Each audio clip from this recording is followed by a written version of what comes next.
All praise to the Most High, Ahia, and to his son, YASHA MESSIAH. Alleluia.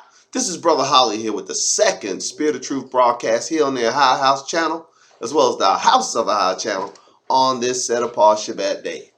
Just a chat. First and foremost, I'd like to give all praise, glory, and honor to the great I am, he who is, was, and is to come, the Almighty One, Alleluia, and to his son, YASHA MESSIAH, who gave himself for us that we might have life, and that life is in him, Alleluia. Now, we're going to be looking primarily in the New Testament in the second broadcast at a little bit of scripture that we are very familiar with, and we're going to be precepting what we read, not only from the Old Testament, but from the apocryphal book of Sirach or Ecclesiasticus. There are teachings on these channels on why I believe and teach that the apocryphal books are inspired. And the main reason I do that and believe that is because you can precept great swaths of the New Testament, especially the Pauline epistles, from the apocryphal books. I mean, it's direct quotes right off the pages. It's impressive when you begin to look at it and see it for yourself. We've been having technical difficulties all day, children. But suffice to say, we're just going to troop on through and just keep on keeping on for the Most High and His Word. All praises. So, we'll be reading from the Learn Pele Hebrew Torah, Lashon Kodash, Holy Tongue, Yasha Scriptures, and from the Sefer for our apocrypha reference. And if you do not have these books of Scripture, I suggest strongly that you receive them. As I've stated previously, I believe and teach that the Yasha Scriptures are the best Old Testament and New Testament resource that is out there for us to read and have a clean read and to help us obey, keeping the name of those pagan deities out of our mouth, which is a commandment from Torah. And it helps our faith and it helps our understanding when we see the name of our Most High Elohim repeatedly as we read through the scriptures. And it is remarkable the amount of faith and trust that one little point begins to create in your heart and in your mind as we move forward, studying the scriptures in a clean read, like the Yasha Ahia scriptures are. So, we're going to be going from 2 Corinthians chapter 6. And like I said at the beginning, you're very familiar with this bit of scripture. And I'm going to precept it from the Apocrypha. And we're going to precept it from the Old Testament as we go. It says, 2 Corinthians chapter 6, verse 14. It says, "Be ye not unequally yoked together with unbelievers. For what fellowship have righteousness with unrighteousness? And what communion have light with darkness?" Will you highlight that? See, we're not supposed to be intermingling with unbelievers.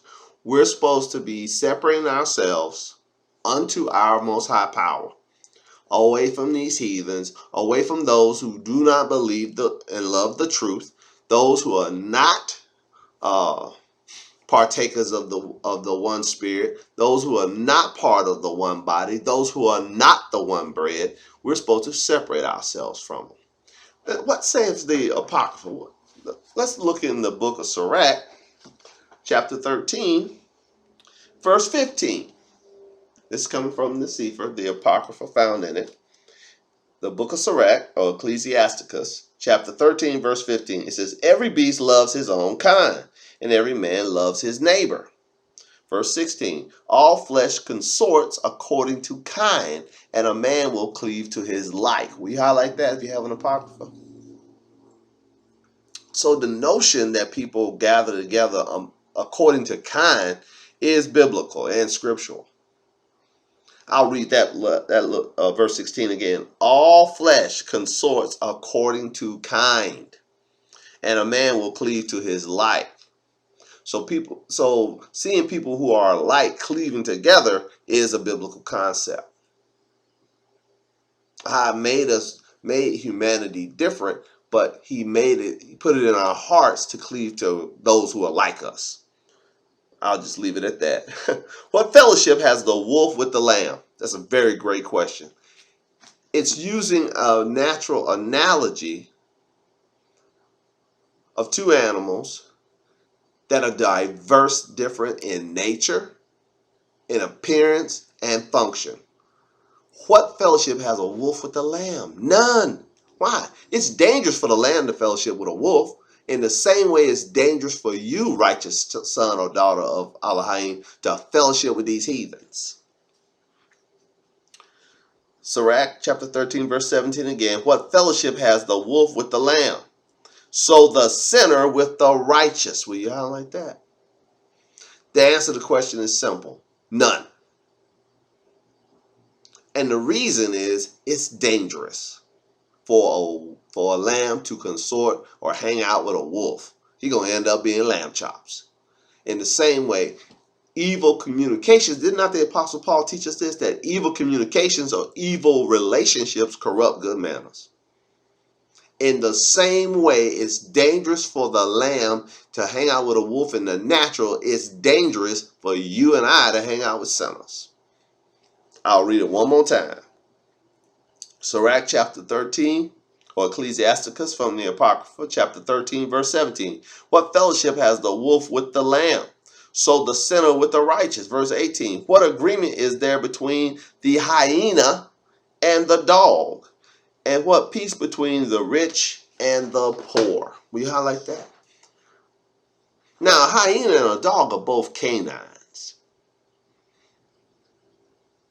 but they're different, vastly different. They're different in behavior, they're different in appearance, and they're different in function. The hyena is a wild animal that roams the open plains of Africa and other parts of the world, where a dog can be domesticated and used to protect you and to protect your family and your belongings. It is far different in nature than a hyena, even though both are canines. So, in the same like manner, a hyena is not a fit pet for you or me. Why? It's a wild animal. It's liable to turn on you the same way these sinners would turn on you. And the same way there's no fellowship, according to the Apocrypha, for rich and poor. It goes on and states in multiple places in the book of Sirach that the rich hate the poor. Wow. You would think it would be the other way around. No, the rich hate the poor. And you can see it in our own laws and legislation, that the rich are always trying to not give the poor something or to protect themselves from the poor. Did not the great Apostle Paul, whom we all trust, say that those that have gathered much share with those who gather least, that there may be equality in 2 Corinthians chapter 8? Chapter 9. That those who gathered much had nothing left over, and those who gathered least had no lack. He called that equality or economic equality. The rich are supposed to share with the poor, not suppress them or not hate them. So as we can see, these rich people, that's why the master said it's hard for a rich man to enter heaven. It's hard. It's easier for a camel to go through the eye of a needle than a rich man to enter the kingdom. Wow. Highlight that. And the Apostle Paul gave instruction for those who are rich in this world in First Timothy chapter 6, gave instruction on how they should behave. They should be rich in good works, willing to distribute, eager to communicate or to help. So if you've been blessed by high and you have a surplus, find the poor and help them. Who are the poor, Brother Holly? Anybody less fortunate than you are. Did not Yeshua teach us that on the day of judgment, he's going to come to you and me and say, I was hungry, and you either fed me or you didn't. I was thirsty. You either gave me something to drink or you didn't. If you gave him something to drink when he was thirsty, if you gave him something to eat when he was hungry, if you clothed him when he was naked, and when he was sick and in prison, you visited him, and we're going to say, when did we see you this way? He said, if you did this unto the least of these, my brethren, you did it unto me. So how you behave from a position of wealth or provision toward those who are without is a judgment day imperative. Your eternal security or your eternal damnation hangs in the balance on how you behave toward those who are less fortunate than you. If you help them, Most High is going to bless you with the kingdom. If you despise them and turn your face away from them, he's going to condemn you. He's going to call you a work of iniquity. Wow. Let that sink in. Those of you who are the rich in this world, let that sink in. Don't you turn your eye away from the poor. Open your hand wide to them, and Most High will bless you for that.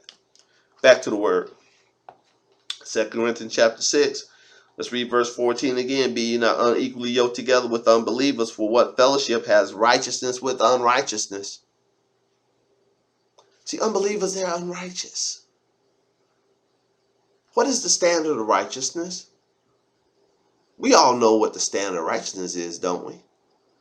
We were told that in the first broadcast.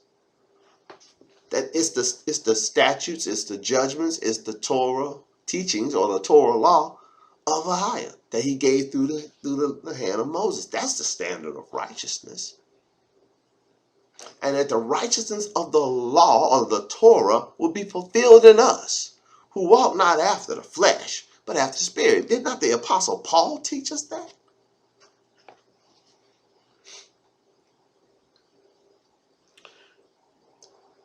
And to finish verse 14, 2 Corinthians 6:14, and what communion has light with darkness?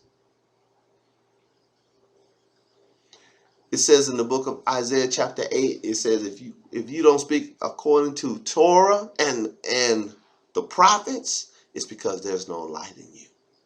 Wow. It says to the law and to the testimony. If they speak not according to this word, it's because they have no light in them. So when you speak according to Torah, when you speak according to the prophets, when you quote Messiah, when you quote Moses, when you quote the apostles, when you quote the prophets, you are showing the presence of the word being in you. You're showing the presence of the spirit being in you. You're showing the presence of the light being in you. And you, as a speaker and bearer of the light, have no fellowship with those who sit in darkness or walk in darkness. Did not Yeshua say, if the light in you is darkness, how great is the darkness? We have no fellowship with them. Hear me clearly, child. These are instructions given by the Apostle Paul to, we're going to prove it, the children of Jacob of his day. These letters were not written to just anybody. We're going to prove it in a moment from the context. He's going to start quoting things that were promised to someone, to a particular group of people. Let's see it. 2 Corinthians 6:15, of what concord hath Messiah with Baal? Or what part have he that believes with an infidel? Y'all like that? If you are a non-believer, you are an infidel. Now, I remember one time I read this particular scripture when I was amongst the Constantine Christians on a Friday night Bible teaching I was leading, and some girl in the back who parents drug her there every week. They drug her there every week. This triggered her. I can't believe in a deity that will call someone an infidel. I said, well, you have no lot of stake in this matter. What fellowship do we have with a person that's like that? That's an infidel right there. She was displaying the mindset of an infidel, just looking for an excuse not to believe. I'll read it one more time. What concord have Messiah with Baal? Or what part has he that believes with an infidel? And what agreement hath the temple of Ahiah with idols? Now, we talked about it in great detail in the earlier broadcast, how the nations were given over to idolatry. And now we're discovering something completely contrary to idolatry. We're discovering the true nature and the true identity of the temple of Ahiah. For a great deal of us, most of us, we only truly believe that the temple of Ahiah is in Jerusalem. That's not it at all. Matter of fact, that temple in Jerusalem that's tore down, it's going to be rebuilt according to the vast majority of people's understanding of future events, biblical prophecy. It's going to be rebuilt for the Antichrist. We have it on good report from the book of Acts that the Most High does not dwell in temples made with hands. Let's see what temple he does dwell in. 2 Corinthians chapter 6, verse 16, and what agreement hath the temple of Ahiah with idols? For you are the temple of the living Elohim, as Elohim has said, I will dwell in them and walk in them, and I will be their Elohim, and they shall be my people. Let's read that. Let's go back to the book of Exodus chapter 29, and let's read that.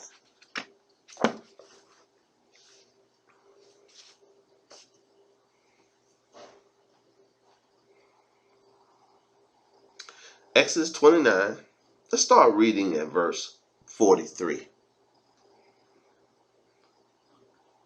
Speaking of the tabernacle, he said, and there I will meet with the children of Yasharallah, and the tabernacle shall be sanctified by my glory. We highlight that. Who does the glory pertain to? The children of Jacob, according to Romans chapter 9. Let's continue. Verse 44, this is Exodus 29:44, and I will sanctify the tabernacle of the congregation. We know who that is now, don't we, from 2 Corinthians chapter 6. Just stay with me.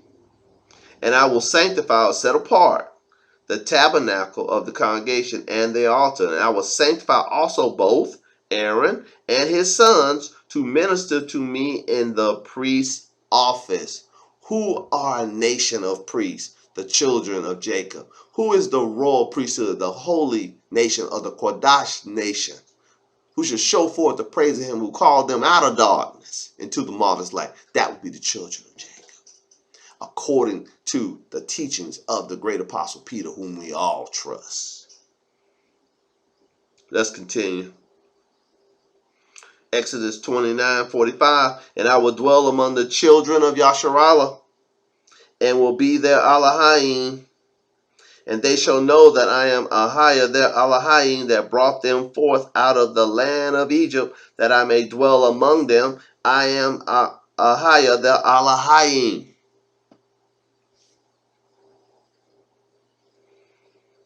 Let's read that last verse again, verse 46. And they shall know that I am Ahiah, their Elohim. We highlight that.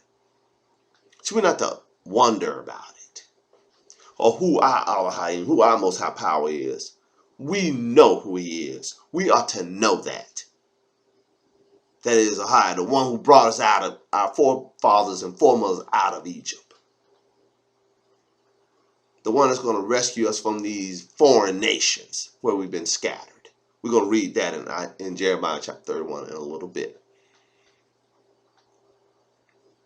And we're going to see him operating as a father in regathering us.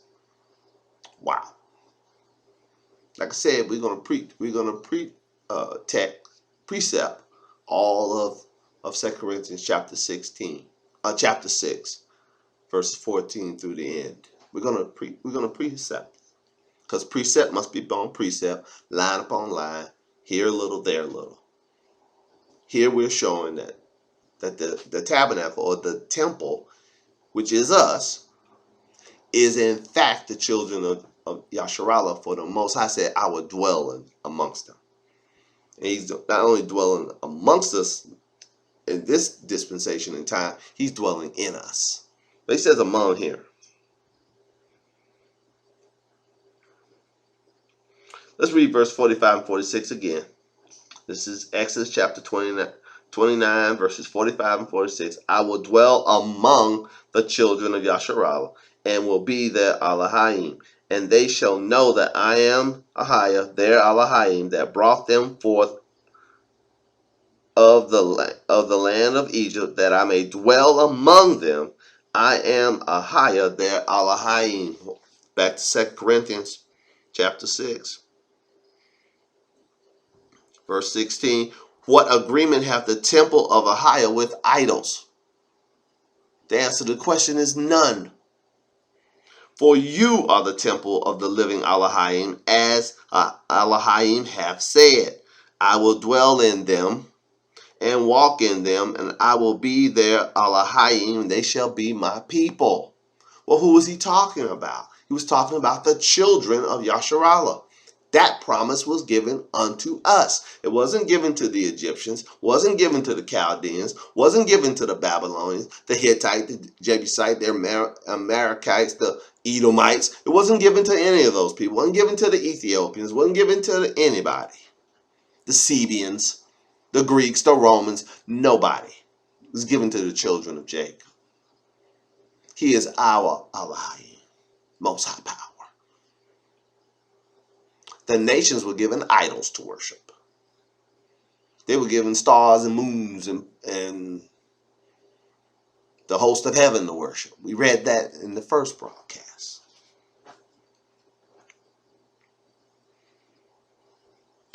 Verse 17, 2 Corinthians 6:17, wherefore, because we are the temple of the living Elohim, and he is walking and living in us right now, wherefore, come out from among them and be ye separate. We highlight that. Because we can't have fellowship with them. We're the temple of Elohim, and they are not. We are his Kodash people, his holy set apart people. We're to come out from among them and be holy, be separate. Not to join hand in hand. We see from the Proverbs, those sinners join hand in hand, the wicked will not go unpunished. We're not to join hand in hand with them. What fellowship has the hyena with the dog? None. Their natures are different. Our natures are different than the heathen. Our nature is different than the sinner. We want to do things that are godly and righteous. They just want to sin on. So what fellowship have we? That's why we got to come out from among and be separate. So wherefore, 2 Corinthians 6:17, wherefore, come out from among them and be ye separate, saith Ahiah. Touch not the unclean thing, and I will receive you. Don't go handling their foolishness. Don't go handling their business. Have nothing to do with the unfruitful works of unrighteousness, but rather reprove them. That's what Paul instructed us. Paul, whom we all trust, instructed the children of Jacob in Ephesians chapter 3. Have no fellowship with the unfruitful works of darkness, but rather reprove them. Same thought being communicated in Ephesians that was here in 2 Corinthians 6. Same thought. I'll read verse 17 again. Wherefore come out from among them and be ye separate, saith Ahiah. Touch not the unclean thing, and I will receive you, and I will be a father unto you. We highlight that. So when you come out from among them, separate yourself from the heathen. Separate yourself from sinners. Separate yourself from the unbeliever. Separate yourself from the infidels. From the ones worshiping Baal. The idolaters. You're the temple. They're the idolaters. When you separate yourself, then I'll be your father. And I will be a father, verse 18, and I will be a father unto you, and ye shall be my sons and daughters, saith Ahia Almighty. Now let's look at the book of Jeremiah and see who that promise was made to. Jeremiah chapter 31. Let's start reading at verse 1. And we're almost at a place of closure. At the same time, saith Ahia, this is Jeremiah 31:1. At the same time, says Ahia, I will be the Elohim of all the families of Yasharallah, and they shall be my people. Didn't we just prove that? Here's more proof text to these promises only being made to a certain group of people. All the families of Yasharallah. That'd be the family of Gad. That'd be the family of Dan. That'd be the family of Joseph. That'd be the family of Judah. That'd be the family of Issachar. That'd be the family of, you get the point, Levi, Simeon, Benjamin. You get the point.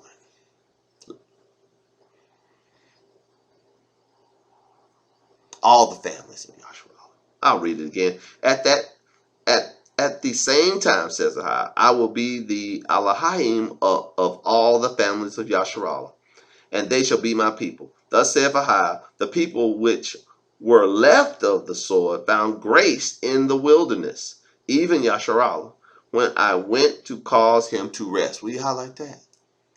Grace is not some New Testament Pauline epistle concept. Here he's saying that that the children of Yasharallah found grace in the wilderness. It was always about grace.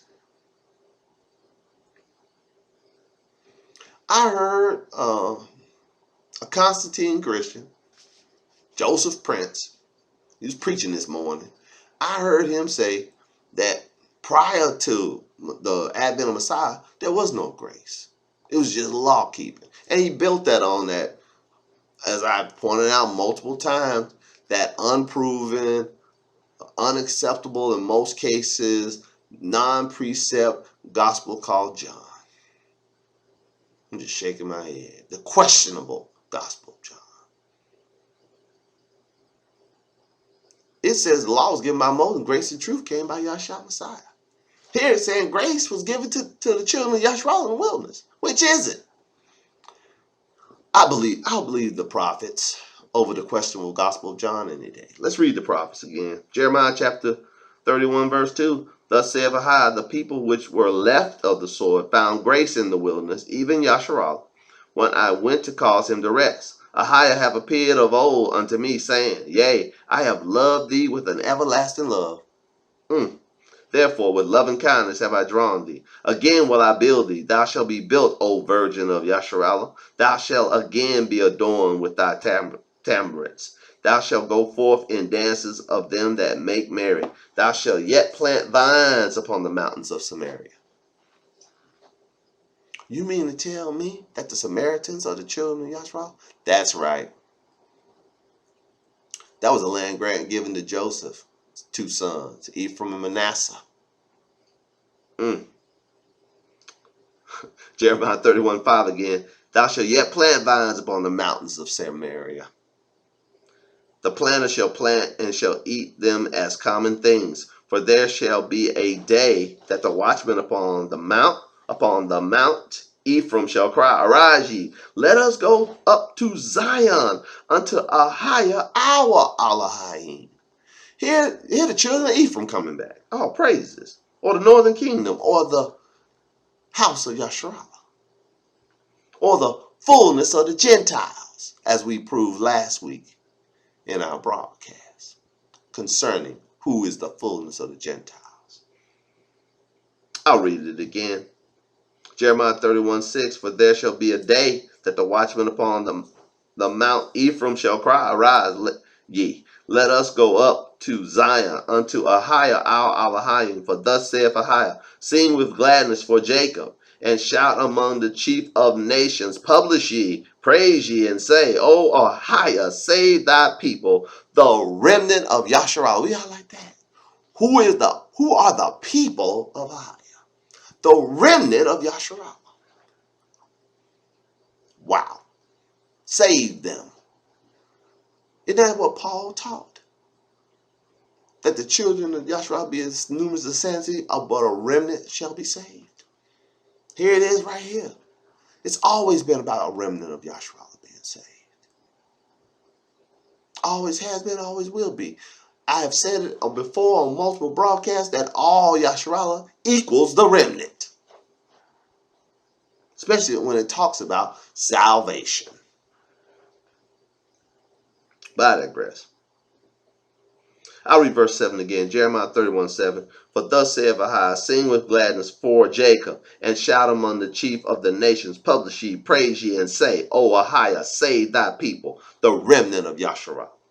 Behold, I will bring them from the north country, and gather them from the coast of the earth, and with them the blind and the lame, the woman with child, and her that travaileth with child together. A great company shall return thither.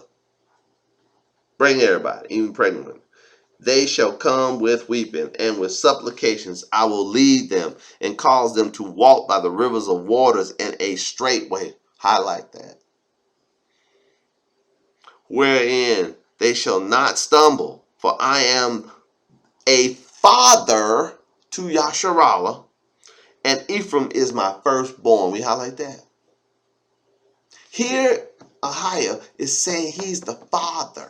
He's a father to Yasharallah. There in 2 Corinthians, he said, I will be a father unto them, and they shall be my sons and daughters. He already said here in Jeremiah chapter 31 that women who are pregnant are going to be brought back. Did he not? Did he not?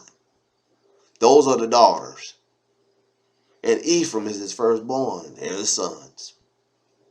And we know from last week's telecast, last week's Spirit of Truth broadcast, that Ephraim represents a multitude of nations. Wow. Or the fullness of the Gentiles. Wow. Jeremiah 31:10, hear the word of Ahiah, O ye nations, and declare it in the isles afar off, and say, he that scattered Yasharal will gather him. This is a word to the nations. He that scattered Yasharal will gather him, and keep him as a shepherd does his flock. Will you highlight that? There's the one shepherd, one fold. Not flocks as many, but one flock. It's one. One shepherd, not shepherds. One shepherd, one flock, or one fold. Verse 11, Jeremiah 31:11. For Ahiah hath redeemed Jacob, and ransomed him from the hand of him that was stronger than he. Therefore they shall come and sing in the heights of Zion, and shall flow together to the goodness of Ahiah, for wheat, and for wine, and for oil, and for the young of the flock, and for the herd, and their soul shall be as a watered garden, and they shall not sorrow any more at all. We highlight that. When we come back, man, we're going to be fully satisfied. When the Most High regathers the remnant of Yasharal back into our own land, we're going to be satisfied. Then shall the virgin rejoice in the dance, both young men and old together. For I will turn their mourning into joy, and will comfort them and make them rejoice from their sorrow. You know, Constantine Christian got a song that saying, you have turned my mourning. He ain't done nothing for you. Hush your mouth. Unless you're a child of Jacob, he ain't did that for you. That's our promise. Quit co-opting the promises made unto the children of Yasharal. Okay? I'm just saying. So if you're a Christian troll, I'm talking to you. Quit co-opting the Most High's promises that he made to his people, the children of Jacob. I'll read it again. Jeremiah 31:13. Then shall the virgin rejoice in the dance, both young men and old together. For I will turn their mourning into joy, and will comfort them and make them rejoice from their sorrow. And I will satisfy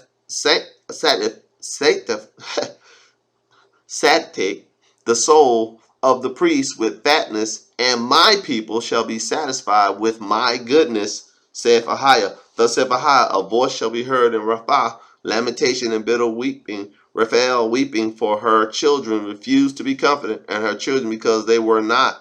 Thus saith Ahiah, refrain thy voice from weeping and thy eyes from tears, for thy work shall be rewarded, saith Ahiah, and they shall come again from the land of the enemy. We highlight that. We're going to leave our enemy's land. And there is hope in thy end, saith Ahiah, that the children shall come again to their own border. I just said that. This is our hope, that we come again, children, to our own border. Verse 18, I have surely heard Ephraim bemoaning himself thus. Thou hast chastened me, and I was chastened as a bullock, unaccustomed to the yoke. Turn thou me, and I shall be turned, for thou art Ahiah my ally. This is what Ephraim, or the fullness of the Gentiles, are going to say. Or the house of Yasharallah is going to say. Verse 19, surely that after that I was turned, I repented. Will you highlight that? And after I was instructed, I smote my thigh. I was ashamed, yea, even confounded, because I did bear the reproach of my youth. Is Ephraim my dear son? Is he a pleasant child? For since I spake against him, I do earnestly remember him still. Therefore my bowels are troubled for him. I will surely have mercy upon him, saith Ahiah. It don't get on clear than that. Ahiah spoke against Ephraim, now didn't he? Ahiah cut Ephraim off, didn't he? Because of idolatry. But when Ephraim repents and comes back, Ahiah's going to have mercy on him. He just said it would. Wow. So come out from among them, children, and be separate, saith Ahiah. Touch not the unclean thing, and he will receive you. And you shall be his sons and his daughters, and he will rejoice over us with singing. He will return us into our own land and give us peace that surpasses all understanding. For this is our heritage. This is our birthright. Leave the sinners alone and return to the righteous judgments of Ahiah. All praise to the Most High Ahiah and to his son Yeshua, the Messiah. Alleluia.